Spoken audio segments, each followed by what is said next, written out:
The Vatican response to the Irish government is detailed and comprehensive. It's serious, sober in tone, and addresses broad questions on church policy and child safeguarding. And my hope is that it will be understood and received as such, and won't be the occasion just for added polemics.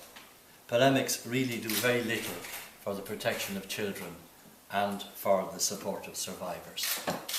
Honest cooperation between church and state on child safeguarding issues is particularly important in Ireland, where the church plays an important role in our communities.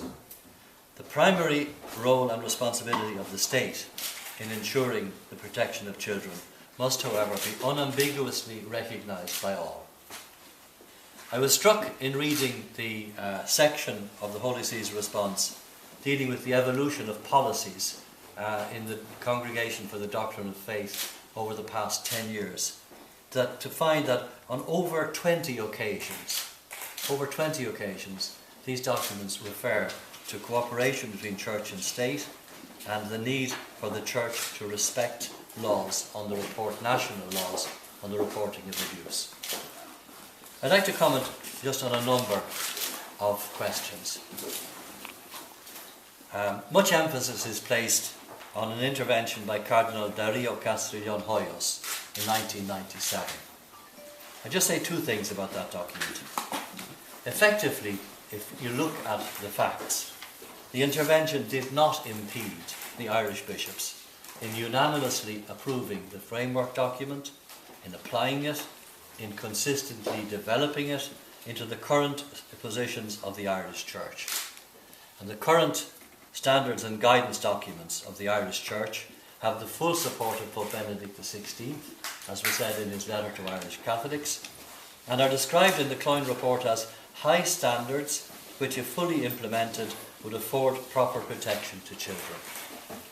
Secondly, it said that the intervention of Cardinal Castrillón Hoyos gave some people the opportunity to brush aside the framework document. But the fact is that these same people who were prepared to brush aside the framework document continued to reject the clear norms approved by Pope Benedict when they were published. They are people who regarded only their own views and would take no note of study documents, of framework documents, or even of papally approved norms. These people may be few, but the damage they caused was huge. And this brings us back to a central point which is implicit in the Cloyne Report's phrase about our documents, if fully implemented. Even the best norms in the world must be accompanied by an ongoing process of independent monitoring and reviewing of day-to-day practice. Within the Church, this is being undertaken by the National Board for the Safeguarding of Children. Its reviews are underway and will be published. The primary responsibility for monitoring child safeguarding measures in any dimension of Irish society belongs, I repeat, however, with the state. One of the key points in the Taoiseach's intervention was the assertion that the Holy See attempted to frustrate an inquiry in a sovereign democratic republic as little as 3 years ago, not 3 decades ago. There's no evidence presented in the Murphy report to substantiate this. The Holy See could find no evidence, and the Department of the Taoiseach's office said that the Taoiseach here was not referring to any specific event. That merits explanation. Similarly, the Holy See rightly rejects the use of a text of Cardinal Ratzinger, which was made in a totally different context and had no relevance at all to the question of public policy. The document addressed an issue which was discussed over recent years concerning the alleged refusal of the Holy See to grant a recognitio to the 1996 framework document.